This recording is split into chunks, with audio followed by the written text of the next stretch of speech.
Santiago 5, 9 al 12. Yo he titulado este mensaje, que es el número 16 y penúltimo de esta serie de Santiago, Pequeños, grandes pecados.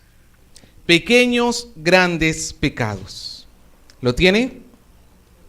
La palabra de nuestro Dios dice así: hermanos, no os quejéis unos contra otros, para que no seáis condenados. He aquí, el juez está delante de la puerta. Hermanos míos, tomad como ejemplo de aflicción y de paciencia a los profetas que hablaron en el nombre del Señor. He aquí, tenemos por bienaventurados a los que sufren. Habéis oído de la paciencia de Job y habéis visto el fin del Señor, que el Señor es muy misericordioso y compasivo. Pero sobre todo, hermanos míos, no juréis ni por el cielo, ni por la tierra, ni por ningún otro juramento, sino que vuestro sí sea sí y vuestro no sea no, para que no caigáis en condenación. Vamos a orar. Amado Dios, por favor, necesitamos de que su Espíritu Santo nos ayude. Señor, queremos entender y comprender las Escrituras, no con un ánimo de simplemente llenar el conocimiento en nuestra cabeza, sino para ponerlo por práctica. Usted ya nos advirtió sobre aquellos oidores olvidadizos. Esos no son agradables a usted. No queremos nosotros ser semejantes necios, sino que hoy escuchemos, atesoremos su palabra en nuestro corazón y la pongamos por obra. Gracias por hablarnos, gracias por permitirnos congregarnos alrededor de su palabra. Sea usted, Señor, hablándonos, sea usted dirigiéndonos. Por favor, supla nuestras debilidades, supla, Señor, nuestras carencias. Es con el poder de su Espíritu Santo y en el nombre de Jesús que hoy rogamos a usted. En el nombre de Jesús, amén. Bien, hermanos, iniciemos.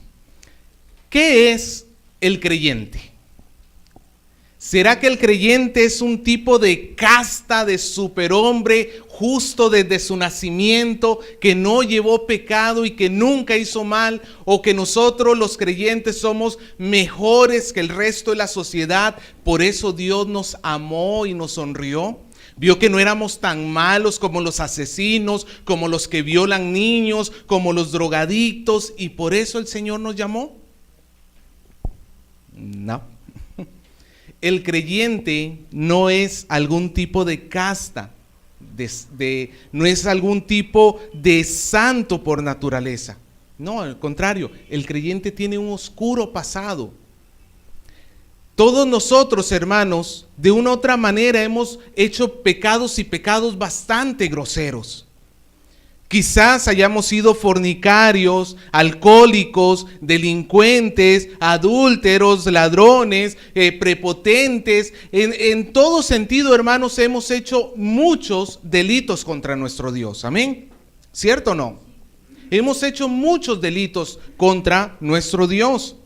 Y estos delitos, estos graves pecados, los consideramos groseros y no nos gustan.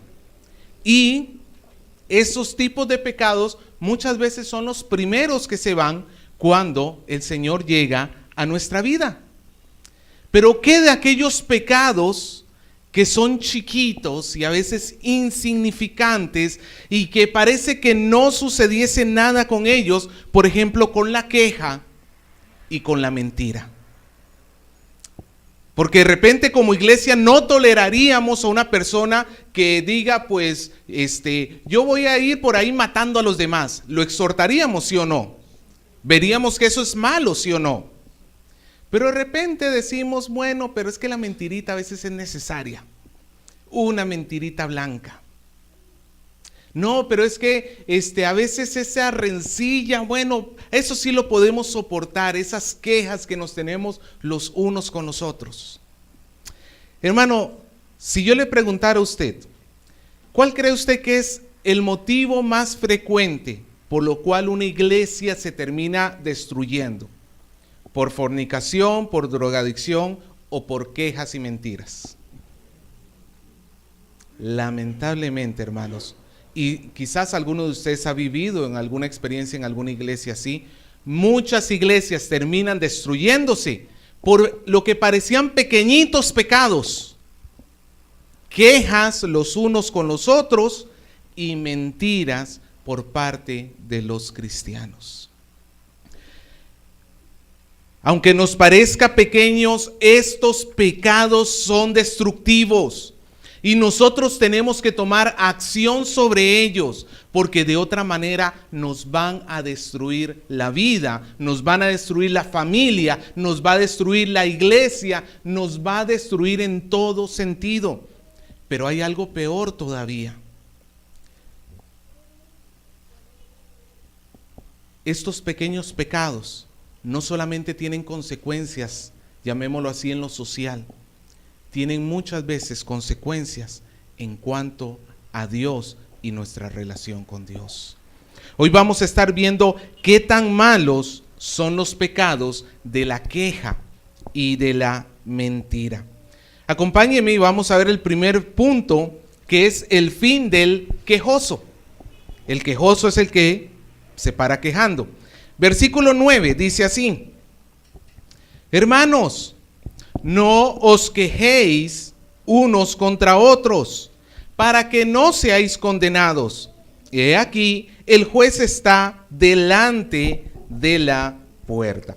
¿Se acuerda que la semana pasada habíamos comenzado a ver que los cristianos a los cuales Santiago se está dirigiendo en esta epístola, ellos estaban sufriendo? ¿Alguien se acuerda cuál era la causa de su sufrimiento? ¿Ah? No les pagaban sus salarios. Los ricos de los cuales ellos eran empleados, ellos trabajaban sus campos y llegada la hora, no les pagaban sus salarios, con injusticias. Incluso nos dice la palabra que llegaban al punto de mandarlos a las cortes a los pobres empleados con tal de no pagarle los salarios.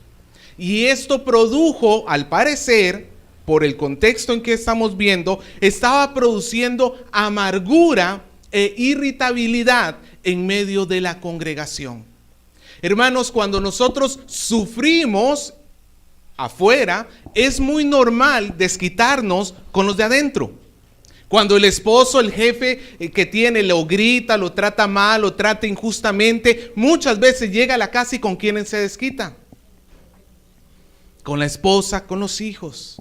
Es muy fácil, hermanos, caer en este tipo de errores. Porque me trataron mal en otro lado, ahora yo vengo y me pongo irritable. Soy de esos que parece un volcán a punto de hacer erupción. Muchos de los congregantes se habían convertido de esa manera en la congregación a la cual Santiago está escribiendo. Ellos estaban quejando unos contra otros. ¿Qué quiere decir esto de estarse quejando? Significaba que ellos habían comenzado a tener problemas entre ellos. ¿Sabe, hermano? Y como hablamos de esto hace algunas semanas, nosotros vemos la iglesia de Hechos, capítulo 3, por ejemplo, la vemos como el paraíso. Y vendían sus bienes y cubrían las necesidades los unos a los otros y partían el pan y compartían todo y estaban juntos en las oraciones y todo el mundo quisiera estar en una iglesia así, ¿sí o no?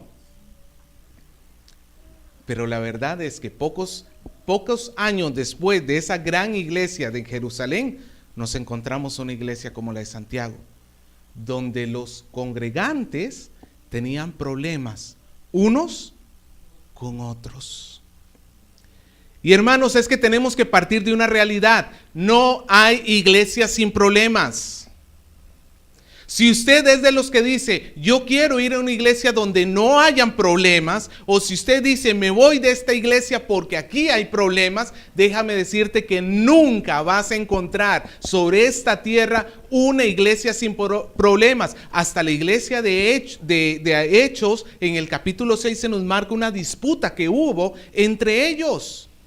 Cuando las viudas de los griegos, de los judíos, de los cristianos griegos, se estaban quejando sobre las viudas de los creyentes judíos. Hermanos, no hay iglesia que no tenga problemas entre sus miembros. No lo hay. Hasta que usted llegue al cielo, recién ahí usted va a poder decir, llegué a una congregación sin problemas. Pero hasta que no lleguemos a ese momento tenemos que afrontar la realidad. No todo en mi congregación va a ser un lecho de rosas. No todas las personas van a pensar como yo. Y algunos pueden hacer cosas que me van a producir a mí malestar, irritabilidad. Y el asunto, hermanos, a final de cuentas lo que Santiago no está atacando acá, no es la parte que agrede a la otra parte, sino lo que esa parte agredida está haciendo. En lugar de enfrentar el problema con madurez, en lugar de seguir los pasos bíblicos para resolver problemas, que es sentarse a hablar con la otra persona, ponerse de acuerdo, perdonarle de todo corazón, en lugar de hacer eso, ¿qué está haciendo? Se está yendo por toda la iglesia quejándose. ¿Ya ves lo que me hizo fulano de tal? No, es que fulano de tal se cree mucho, ¿no? Y comenzar a quejarse y a llevar quejas de un lado hacia otro lado. Esto implica varias cosas, hermanos. Ese que se está quejando implica que ha perdido el gozo y el agradecimiento a Dios. Ya no está agradecido por la iglesia, ya no está agradecido por el hermano. Al hermano, en lugar de verlo como una bendición de Dios, lo está viendo como un estorbo en su vida. Lo está viendo como el enemigo. Ya no siente ese gozo en el corazón. Ahora camina con amargura, camina con enojo. Hermanos, yo le pido que se ponga a reflexionar por un momento, acá entre nosotros. Si usted está teniendo problemas con que no me gusta el carácter de fulano, no me gusta lo que dice sutano, no me gusta cómo es mengano, me fastidió que hiciera esto, me fastidió que hiciera lo otro, y no has ido a resolver el problema directamente con esa persona, tú estás cayendo en queja. Tú estás cayendo en queja, en este tipo de delito que te va a costar el gozo del Señor en tu corazón. En lugar de caminar con alegría, vas a caminar con amargura. Esa queja se vuelve tu forma de vengarte. Y aprendimos la semana pasada que nosotros no debemos vengarnos, porque la venganza ¿de quién es? La venganza es del Señor. Tú no tienes por qué andarte vengando. Incluso el dicho popular dice que el chisme es la venganza del cobarde. Hermanos, nosotros no debemos estar haciendo eso porque estamos dejando de confiar en Dios y en su justicia. También estamos faltando a la real ley que Santiago nos ha anunciado versículos atrás, que es que nosotros debemos amar al prójimo como a nosotros mismos. Pero el que queja, el que se queja, claro, él se está quejando de repente por algo que es justo, pero eso no justifica el pecado que tú estás cometiendo. Así te hayan hecho la peor de las injusticias, la queja es un pecado abominable por parte de Dios, pero nosotros lo tenemos por poca cosa. De repente, si me encuentro a mí mismo un día drogándome, ahí sí me alerto y digo, uy, Dios mío, estoy muy mal. De repente, si un día me encuentro asaltando un banco, ahí sí digo, uy, Señor, estoy muy mal. Pero me encuentro quejándome de otro con mi hermano al costado y más bien lo considero justo y santo mi enojo. Hermanos, aunque tú lo veas chiquito, para Dios es algo grave. ¿Sabes por qué también es algo grave? Porque la queja es la puerta de entrada para la apostasía. Usted dirá, ¿qué es apostasía? Apostasía es abandonar la iglesia, dejar la iglesia, separarse de Dios, abandonar los caminos de Dios. ¿Tú has visto personas en la iglesia que se van diciendo, nunca más regreso? Esa decisión no la tomaron de la noche a la mañana. Esa decisión la tomaron después de atravesar un trayecto largo que comenzó con una queja contra otra persona. Por eso es que es peligrosísimo, hermano. Si tú tienes una queja contra alguien y no la resuelves con sabiduría, tú estás pasando por la primera puerta cuyo camino que te va a llevar a final de cuentas es a separarte de la iglesia y de Dios. No, pero yo no voy a dejar mi comunión con Dios. Yo me voy a quedar en mi casa, no voy a ir a ninguna iglesia, pero mi comunión con Dios va a estar ahí. Hermanos, eso es imposible. Estás en una abierta desobediencia a Dios. No quieres perdonar, no quieres congregarte, no quieres guardar la unidad y piensas que estás en comunión con Dios así. Eso es una gran mentira. No, Dios nunca ha llamado a ningún cristiano a que viva fuera de la comunión de la iglesia. No hay cristianos solitarios. Y si Dios te permite atravesar por un momento difícil dentro de tu congregación, recuerda que las pruebas de Dios es para hacerte maduro. Muy posiblemente el gran problema no son los demás. El gran problema es que tú no quieres madurar en tu corazón.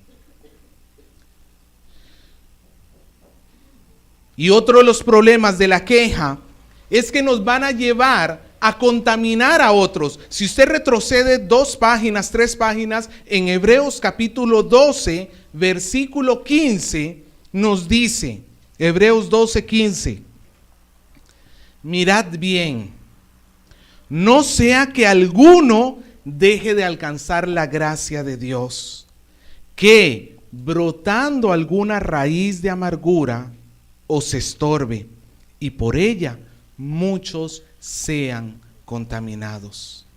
Hermanos, el escritor de Hebreos nos advierte claramente que cuando en mí comienza a haber una amargura, eso va a traer tropiezo, va a traer estorbo, voy a contaminar el corazón de otras personas. Lo contamino con mis palabras. Fulano de tal no sé ni qué se cree, ni que fuera el super santo, ¿no? Yo no sé ni para qué lo tienen ahí. Yo no sé ni para qué le dieron ese puesto. Y se lo dices al que está al costado. Hermanos, aún nuestros hijos reciben la contaminación del corazón. Quizás usted dice, no, mi hijo no sabe mis pleitos con otras personas. Nosotros hemos notado a veces, hermanos, cuando de repente tuvimos una diferencia con algún papá, y su hijito pasó de frente y sin saludar. Y yo sé que el papá no se ha sentado a decirle, mira que me pasó esto, mira que me pasó. Pero a veces en esa queja de repente que hubo en la casa, el hijo va absorbiendo esto. De repente le ha pasado a usted con un tío, con un amigo, con su hermano, con su sobrino, no sé. Las demás personas que están alrededor nuestro nos aman, ¿sí o no? Y si ven que tú estás sufriendo, se van a tender a solidarizar contigo. El problema es que ellos no conocen toda la historia. No siempre somos los héroes de nuestra historia. No siempre es que somos los mártires que han hecho todo mal contra nosotros, pero nosotros nunca hemos hecho nada mal. Pero siempre planteamos las historias así, ¿no es cierto? El otro es el malvado, yo soy el bueno.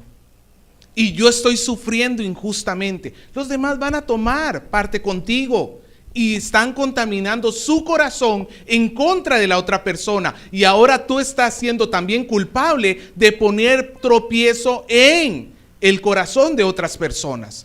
Y Jesús advirtió que poner tropiezo sobre el corazón de otros es un grave delito, a tal punto que Jesús dice, sería más conveniente que te amarres una piedra gigante y te arrojes al fondo del mar, que hacer tropezar a uno de los pequeños del Señor.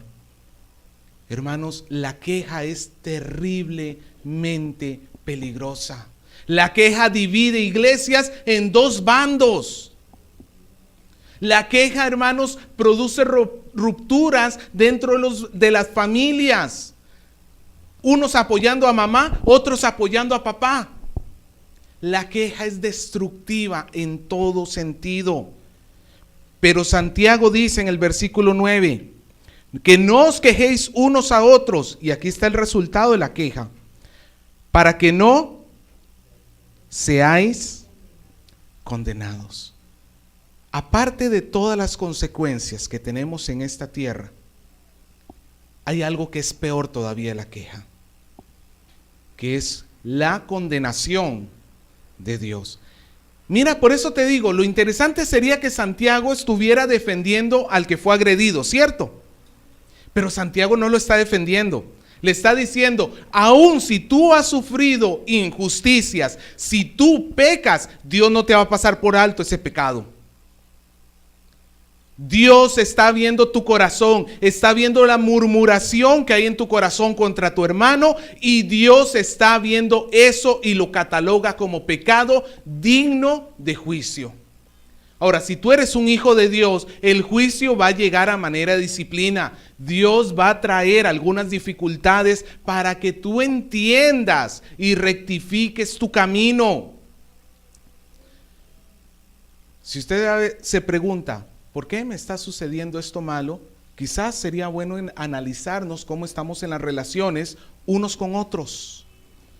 Porque las disciplinas del Señor para su pueblo bajan por causa de nuestras quejas, los unos a los otros. Pero el Señor prefiere disciplinarnos para que cambiemos, a que nosotros nos quedemos en ese estado que nos lleva a más dolor y más sufrimiento. Aún la disciplina de Dios es para nuestro bien. Pero hermano, no te quejes con quejas en tu corazón. Y vamos a ver los ejemplos que nos pone Santiago. Versículo 10. Hermanos míos, tomad como ejemplo de aflicción y paciencia, ¿a quiénes? A los profetas que hablaron en nombre del Señor. Y aquí tenemos por bienaventurados a los que sufren. El primer ejemplo que da Santiago de personas que sufrieron, ¿quién fueron? Los profetas. Estos judíos, que se escribe Santiago, porque recuerde que Santiago escribe una iglesia de trasfondo judío, ellos conocían a la perfección las historias de los profetas. Ellos sabían perfectamente que habían hombres de Dios. Es más, todos los hombres de Dios en la Biblia han pasado por grandes momentos de sufrimiento.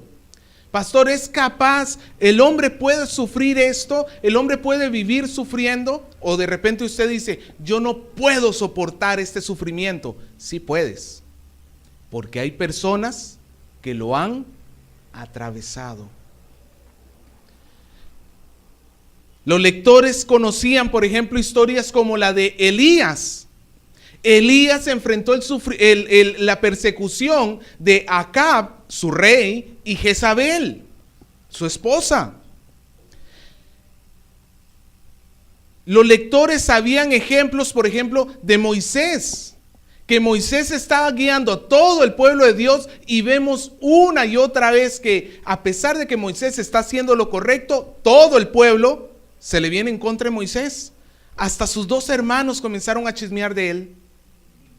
Hasta sus dos hermanos. Los lectores sabían historias, por ejemplo, la de Jeremías, que era perseguido por los reyes de Israel, de Daniel, que fue arrojado al foso de los leones. Y el punto está, hermanos, que estos hombres perseveraron en el camino, no abandonaron al Señor, y ellos prefirieron sufrir antes que pecar. Nosotros, cuando enfrentamos un sufrimiento, justificamos nuestros pecados. Cuando éramos niños y le pegamos a alguien, nuestra excusa cuando nuestra mamá nos regañaba es que él comenzó, ¿sí o no? Significa que como él me pegó, yo ahora tengo todo el derecho de pegarle.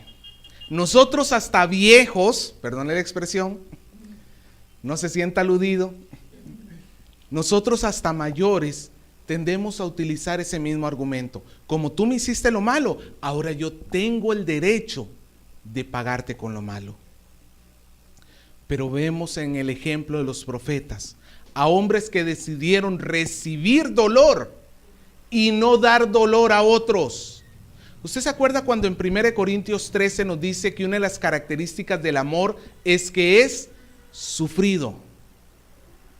El amor es sufrido. ¿Qué significa que el amor es sufrido? Justamente es esa característica que el amor puede recibir daño, pero prefiere recibir el daño a causar daño.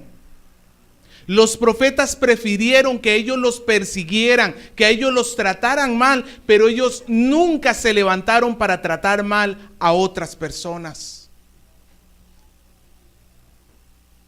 Hermano, ¿qué estamos haciendo nosotros con aquel que nos hace daño?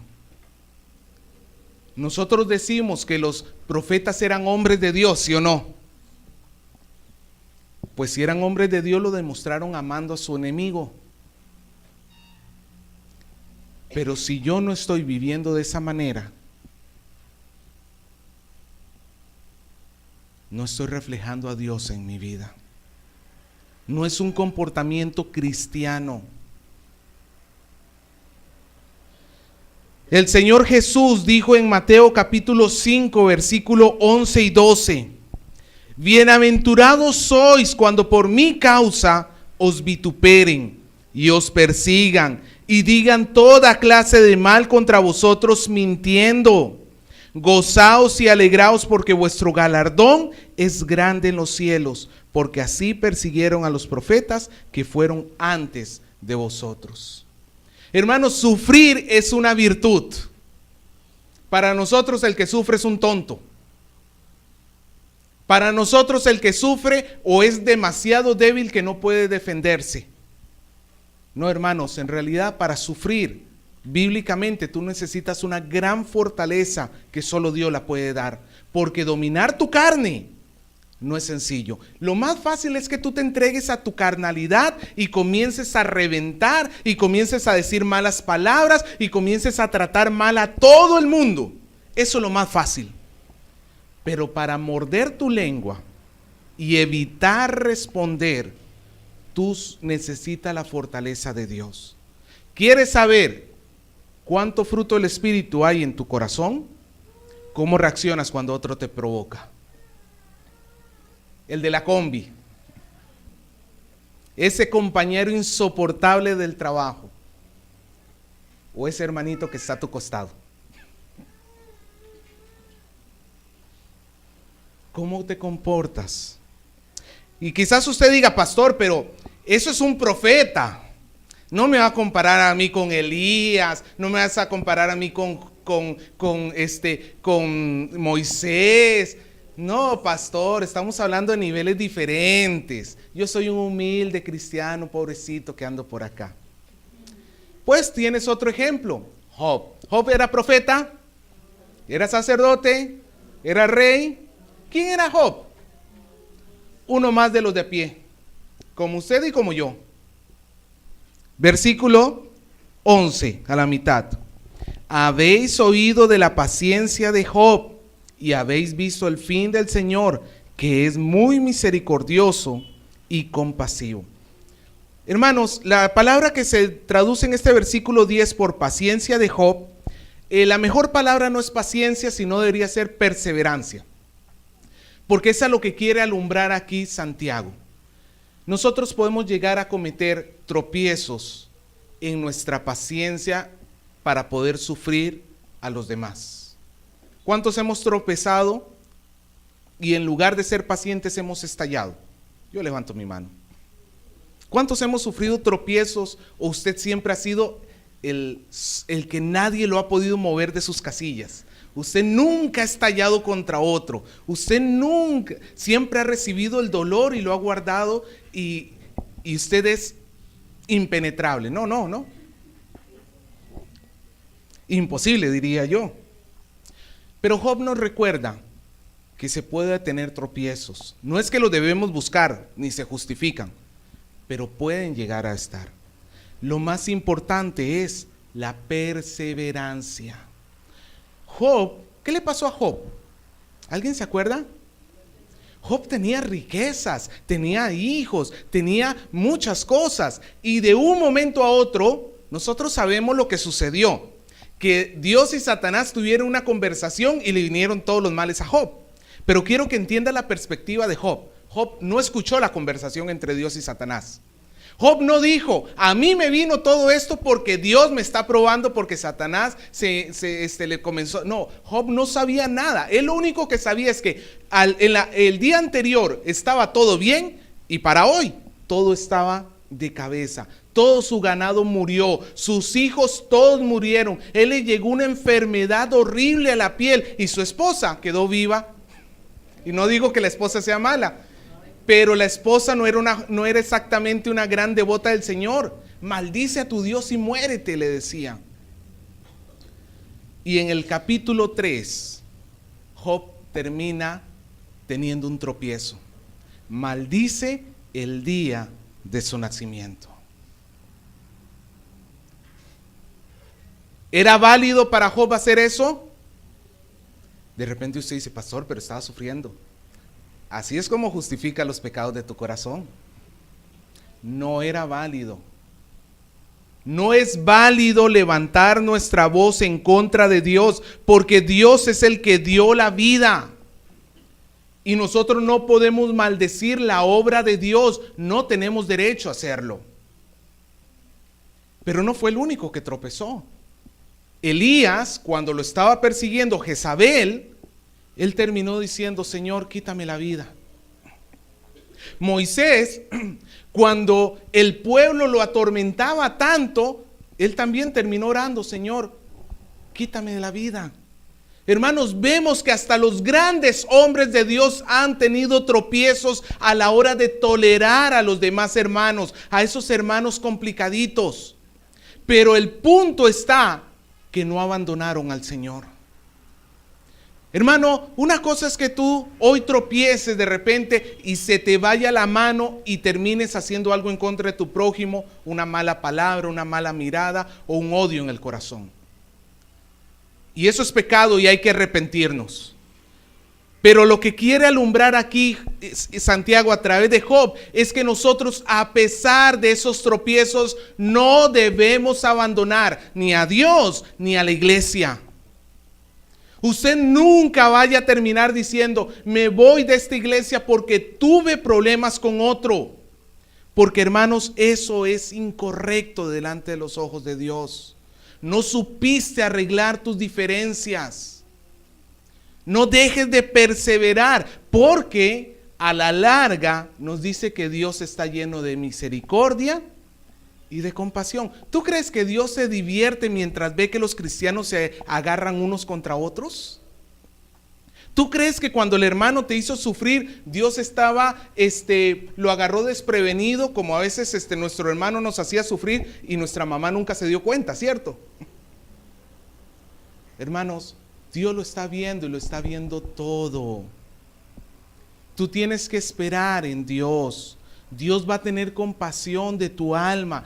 Tú sufre con alegría y con contentamiento, aunque eso suena demasiado ilógico, pero es mejor, hermanos, en lugar de pecar contra Dios con mi venganza, yo debo temer a Dios y preferir que el Señor se encargue. De todas maneras, el Señor no me abandonará, aunque me estén cometiendo una injusticia. El Señor tiene misericordia de nosotros. Hermanos, la queja puede destruir nuestra iglesia. Cuando usted tiene problemas con alguien, vaya y resuélvalo. Pasemos al segundo, y en menor medida lo vamos a ver. El segundo pecado que creemos que es pequeño, pero también es muy grande: la mentira. Versículo 12. Pero sobre todo, hermanos míos, no juréis ni por el cielo, ni por la tierra, ni por ningún otro juramento, sino que vuestro sí sea sí, vuestro no sea no, para que no caigáis en condenación. Hermanos, Santiago comienza diciendo esta sección, sobre todo. Es como diciendo, pon atención a todas las áreas que te estoy diciendo a lo largo de toda la epístola. Pero principalmente no te olvides de la mentira. Hermano, la mentira es, creo que, el pecado más común en medio de nosotros, el cuerpo de Cristo. Lo vemos tan chiquito, tan insignificante, y lo practicamos, y a veces ni siquiera hasta ni siquiera roja se nos pone la cara de vergüenza. Y lo justificamos, es que era necesario decirla. No, hermanos. ¿Sabe? Los judíos tenían un problema. Y quiero explicarles esto para que me entiendan el versículo. Un judío tenía la costumbre de hacer juramentos para fortalecer su palabra, para hacerla más creíble. Es como cuando tú dices, te juro por mi mamacita que sí te voy a pagar lo que te debo. ¿Qué es lo que estás queriendo decir con ese te juro por mi mamacita? Quieres mostrar que tu palabra es verdadera, es sincera, es auténtica, ¿cierto? Tú lo quieres que el otro te crea, ¿ok? Los judíos tenían esa costumbre también, al igual que nosotros. Ahora, el problema está que el judío pensaba así: si yo juro por Dios, te juro por Dios que voy a hacer tal o cual cosa, ese juramento que hiciste por Dios, tienes que cumplirlo indefectiblemente. No tienes opción. Tienes que hacerlo porque has tomado el nombre de Dios, y ya sabes que el mandamiento dice que no tomarás el nombre de Dios en vano. ¿Me dejo entender? Ahora, pero el judío entonces decía, pero ¿y si no juro por Dios? Te juro por el cielo que lo voy a hacer. Te juro por la tierra, te juro por mi cabeza, te juro por el templo, te juro, y por cosas que sonaban sagradas o grandes. Pero esos juramentos que hacían los judíos que no eran por Dios, no se sentían obligados a hacerlo. De tal manera que para engañar, presentaban un juramento, no por Dios, sino por cualquier otra cosa, pero desde el inicio el deseo era engañar. Desde el inicio el deseo era mentir, pero para que me creyeran la mentira, ponía un juramento. ¿Me dejo entender? Y esto nos lleva, hermanos, a entender una cosa de arranque. Porque Jesús tiene una enseñanza muy similar a la de Santiago. No se lo voy a leer, pero búsquenlo en su casa, en Mateo capítulo 5, versículos 33 al 37, 5, 33 al 37. Básicamente la misma enseñanza que tiene Santiago en este versículo. Pero el punto es que nosotros como creyentes muchas veces llegamos a la conclusión, y cuando alguien nos dice, no, pero tú me juras que no lo has hecho, y muchos cristianos terminan diciendo, yo no puedo jurar. Yo no juro. Es más, ha sucedido que cuando cristianos llegan a la política y tienen que jurar porque toman algún cargo, ellos no juran. ¿Qué hacen? Prometen. Yo no juro, yo prometo. Hermanos, estamos malentendiendo el significado del versículo. Estamos creyendo que lo malo es jurar. No, lo malo no es jurar, porque en Hebreos nos dice que Dios juró. Si jurar fuera pecado, ¿qué hace Dios jurando? ¿Me dejo entender? El problema no es el juramento. El problema es que esta persona desde antes en su corazón no quiere hacer algo, o sí lo va a hacer, pero está engañando a la otra persona. ¿Me dejo entender? El problema de fondo acá no es el juramento. El problema es la mentira que hay en el corazón y que usa el juramento para que se la crean. No está mal que usted, por ejemplo, está en un juicio y usted le dicen, jura decir la verdad, solo la verdad y nada más de la verdad. No es pecado que tú digas, sí juro. Eso no es pecado. Si de verdad estás diciendo la verdad. Pero si desde el fondo de tu corazón tú sabes que estás diciendo mentiras, así no diga la palabra, sí juro, ya estás teniendo graves problemas. Santiago lo que nos está enseñando acá, hermanos, es que nuestra palabra tiene que ser confiable. Que cuando la gente te escucha hablar a ti y tú te comprometes a algo, se va a cumplir. Que tú no eres esos que dice, sí, llego en media hora. El problema es que no le dije de qué hora, de qué día. Llego a las 11:30, pero no dije de hoy. Hermanos, lo que Santiago está censurando es esa falta de honestidad en nuestras palabras. Que para quitarnos a la gente de encima, decimos mentiras. ¿Y sabe cuál es el problema, hermanos? Que las mentiras tienen patas cortas. Y el mentiroso siempre queda mal, tarde o temprano. Tarde o temprano. Santiago nos dice que nuestro sí sea... Hermano, tú no deberías estar diciendo lo juro, lo prometo, o hermano, de verdad esta vez sí lo voy a cumplir. Eso no debería ser necesario. Con solamente que tú digas, sí lo voy a hacer, las demás personas deberían decir, sí lo va a hacer.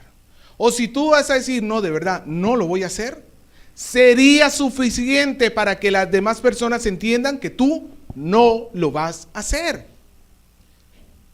Pero lo que es más de esto, del mal procede, dice Jesús. Cuando tú estás engañando con tu boca a tu prójimo, Santiago nos dice al final del versículo 12,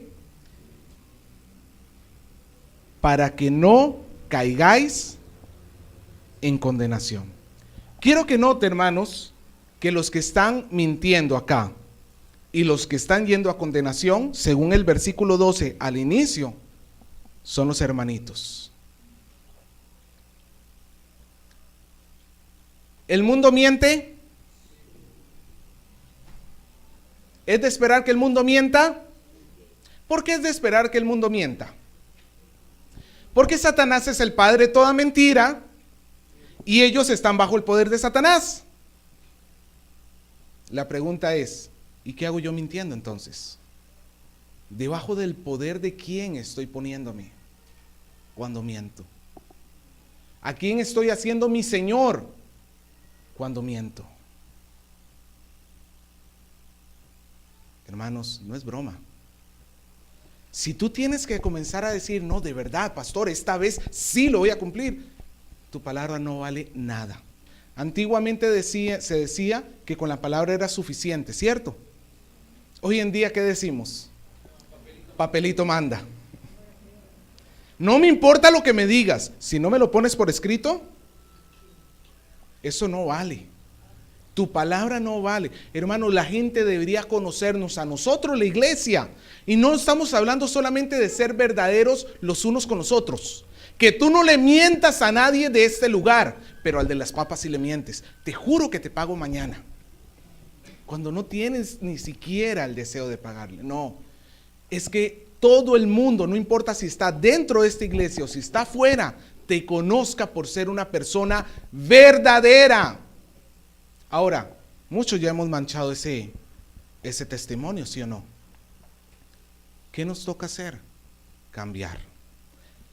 La imagen que la gente tiene de nosotros no va a cambiar inmediatamente apenas cambiemos nosotros. Si tú hoy decides dejar de decir mentiras, la demás gente no va a decir, este dejó de ser un mentiroso. Vas a tener que dar quizás hasta años de tiempo para que las demás personas se den cuenta y al principio van a dudar de ti. Ay, papá, otra vez tú me prometiste Parque de las Leyendas, quién sabe si iremos. Puede ser porque le has fallado tantas veces a tu hijo que ya no te la cree.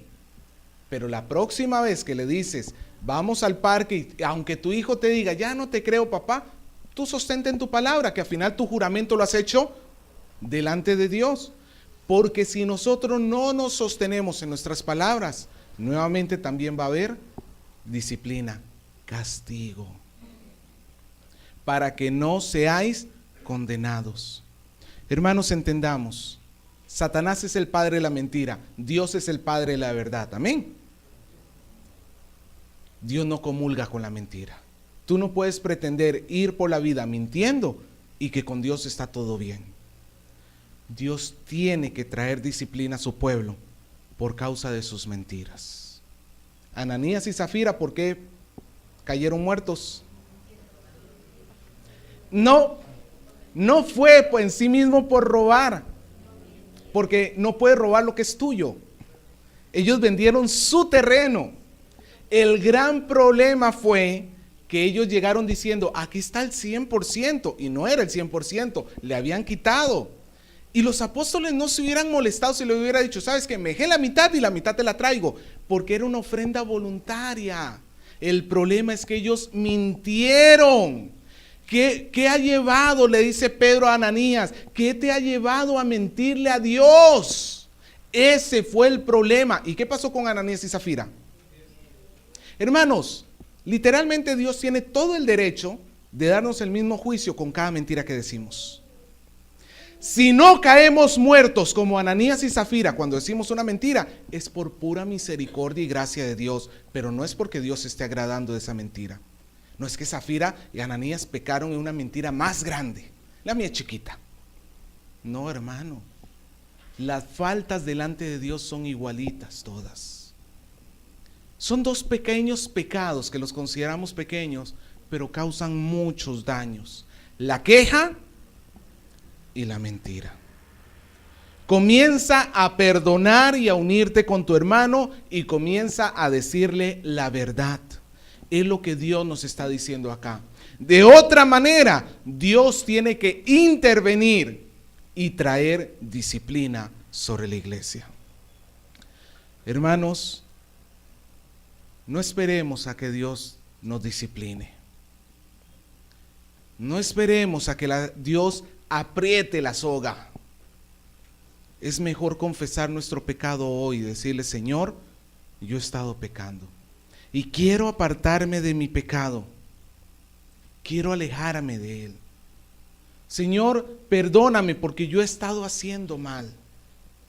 Y si tú todavía no conoces a Cristo, el mayor de tus pecados es escuchar de Dios y rechazarle a Dios.